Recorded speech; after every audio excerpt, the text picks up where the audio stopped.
Hello everyone, I would like to start out by saying I'm sorry this video is late. I suffered this weekend from a combination of deciding to go walk in the woods instead of staring at a screen on Saturday, and target saturation, wherein I wrote and threw away two separate scripts for videos.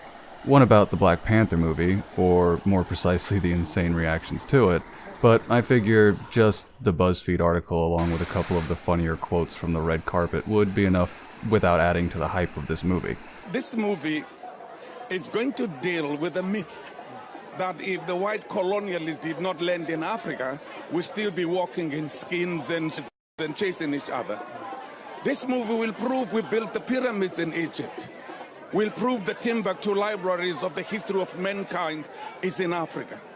Will prove that the Zimbabwe ruins were built by us. Will prove that the cradle of humankind is in Southern Africa. So this is one time where African people are shown the fullest potential when they are able to travel from space and back with incredible technology. So for us... Really, my main problem with it is mostly that it's another lame cash grab Marvel movie. Every other criticism falls behind that. I also considered explaining further my position on the distaste I felt at watching the mainstream media largely fawn over the deputy of the Ministry of Propaganda and Agitation, along with the cheerleaders from Norkland, but, somewhat ironically, BuzzFeed's headline was the best reaction by far. Who'd have guessed? I also started and stopped an uninspired take on watching the equivalent of daytime television, Maury Jerry-style blood sport creepingly increase in popularity along some of the content creation sphere.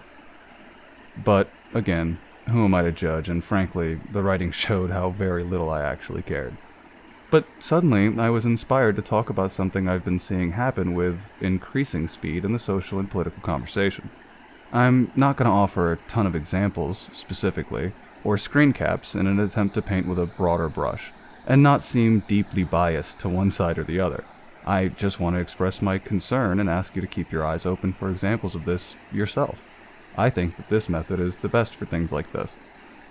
Let me start with some backstory, and where I'm coming from in all this.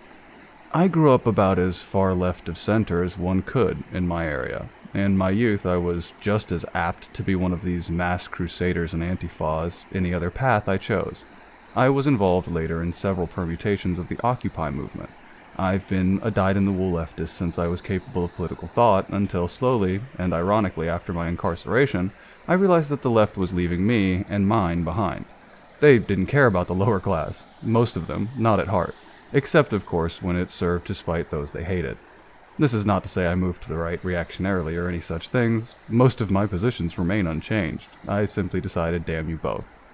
That said, I remember something very important I learned between my time in less than scrupulous political circles and in the lower echelon workforce that many of the people I thought understood this position seem to have forgotten. And this is very crucial, very vital stuff that seems to have been pushed aside in favor of political partisanism. You want to hear it? Guess what? Google doesn't love you. Amazon doesn't love you. There's not a single corporation in this world fighting for you. And the intelligence community has been more involved in your activism than you seem to want to realize. Now, I know this sounds like common sense, but somehow this has gotten lost in the fray. People I once considered on my side have decided that it's in their best interests very suddenly to support multinational megacorporations and, for the love of fuck, the FBI. Are we just forgetting the fact that these corporations view you as a product? And if they're coming across as on your side, it's because you've been very successfully advertised to. They are slowly doing the same shit that they did in the 60s and have every generation since the teen young adult demographic would recognize. You're being commodified, and you're appearing to support that commodification. They don't care. They massage the back of the biggest income demo. They didn't actually care then, and they don't care now. As for the FBI, I will keep it short and to the point. Putting your faith in an unelected, secretive intelligence organization with a history of infiltration of domestic activism and political movements is a strange look on the left. I remember the old Keystone. You look around for the guy with the shortest hair or the most well-kept beard calling for violence, and boom, you got you fed. I'm not saying to be a paranoid nut job a la the X-Files. I'm just saying that none of these parties implicitly love you, or are on your side, and are equally likely to be playing both sides. Remember, fuck Google. Buy local. Act local. Mega corporations don't love you any more than Foxconn loves its roof jumpers. And all organizations, including intelligence organizations, once formed have a single primary objective: the continued existence of the agency, sometimes at the expense of their original goals. Thank you for listening, and feel free to join me Monday, Tuesday, and Thursday, sometime between 12 and 3:30 or so, on Twitch for streams. As usual, stay safe, good luck, and goodbye.